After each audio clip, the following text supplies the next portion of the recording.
आप आए दिन सुनते हो कि बिलियन डॉलर स्टार्टअप्स रातों रात जीरो हो गए।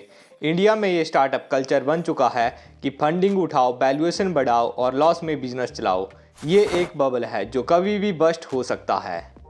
लेकिन इमेजिन करो एक ऐसी कंपनी जो इस पूरे वैल्यूएशन गेम से बाहर है। एक ऐसा फाउंडर जिसने 27 साल में एक भी रुपया बीसी फंडिंग नहीं ली। No investor, no loan, only pure profit. जो कि आज गूगल और माइक्रोसॉफ्ट दोनों को टक्कर दे रही है, वो भी सिलिकॉन वैली से नहीं बल्कि इंडिया के एक छोटे से गांव से। आज हम बात करेंगे जोहो के बारे में, not just a company but a revolution.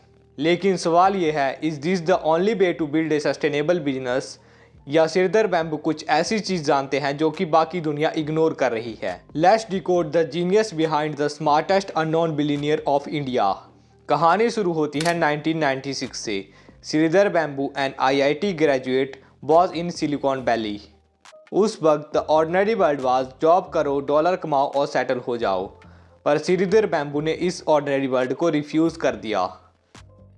उन्होंने अपने भाइयों के साथ मिलकर शुरू किया एडवर्ड नेट, जो कि सॉफ्टवेयर बनाता था पिंटरेस्ट और नेटवर्क स्विचर के लिए।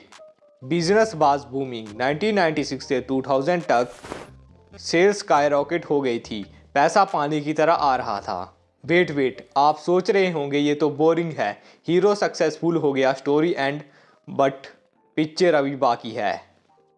अब साल आ चुका था 2001। The dot com bubble bust. रातों रात एडवर्ड नेट के कस्टमर गायब हो गए। 150 कस्टमर में से सिर्फ 3 कस्टमर सरवाइव कर पाए। Imagine the fear. आपका धंधा जो कल तक मिलियंस कमा रहा था आज जीरो पर आ गया। कई सारे फाउंडर्स पैनिक में थे। कईयों ने अपने बिजनेस बंद कर दिए तो कईयों ने अपने एम्प्लॉयज को निकाल दिया। श्रीधर के पास ऑप्शन था बीसी फंडिंग लेना। इन्वेस्टर पैसा देने को तैयार थे, लेकिन श्रीधर बैम्बू ने रिफ्यूज़ कर दिया। श्रीधर बैम्बू ने कहा, किसी और का पैसा लेने का मतलब है किसी और की गुलामी करना। He choose freedom over safety, but freedom has a price. उन्होंने डिसाइड किया कि वो टेलीकॉम इक्विपमेंट नहीं बल्कि एंटरप्राइज सॉफ्टवेयर बनाएंगे। पर कैसे? और वो भी माइक्रोसॉफ्ट और गूगल जैसी बड़ी कंपनीज के साथ compete करने के लिए। सोचिए, बिना किसी फंडिंग के चेन्नई के छोटे से ऑफिस से दुनिया के सबसे बड़े टेक जाइंट से लड़ना। लेकिन उन्होंने 2005 में जोहो राइटर लॉन्च किया, गूगल डॉक से पहले, और 2006 में जोहो CRM। लोग हंसते थे कि इंडिया से ग्लोबल लेवल सॉफ्टवेयर कैसे बनेगा।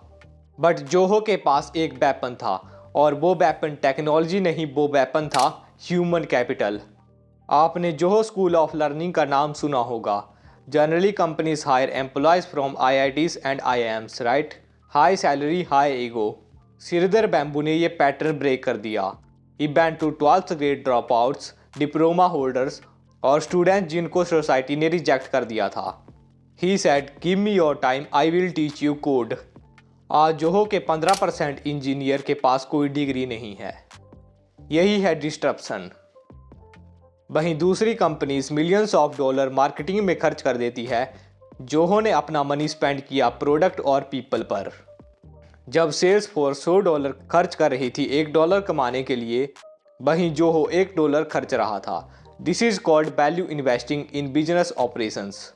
लेकिन दोस्तों, असली ट्विस्ट आना तो अभी बाकी है। सक्सेस मिल गई, $1 बिलियन रेवेन्यू हो गया, hero has won the war, right? Sridhar Vembu Silicon Valley में मैंसन खरीद सकते थे, प्राइवेट जेट ले सकते थे, लेकिन उन्होंने क्या किया? ही डिसअपीयर्ड। पूरी दुनिया ढूंढ रही है कि जोहो के CEO कहाँ हैं, और वो मिलते हैं खेत में। He moved to Tenkasi, a small village of Tamil Nadu.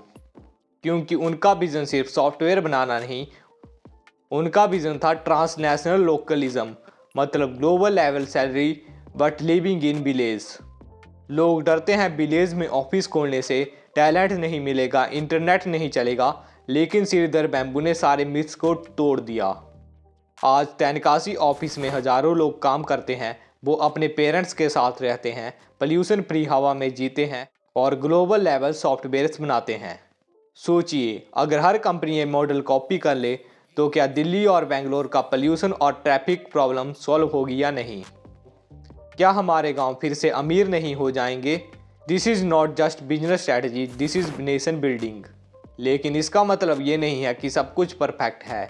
Zoho face criticism to low salaries compare to other tech companies, मतलब strict culture yes, but unlike other startups जो ईमेल पर 500 लोगों को फायर कर देते हैं, जोहो ने रिसेशन में भी प्रॉमिस किया कि नो ले ऑफ। जब आपके सर पर EMI का डर हो तो आपको कूल स्टार्टअप चाहिए या job security? You tell me in the comment section right now.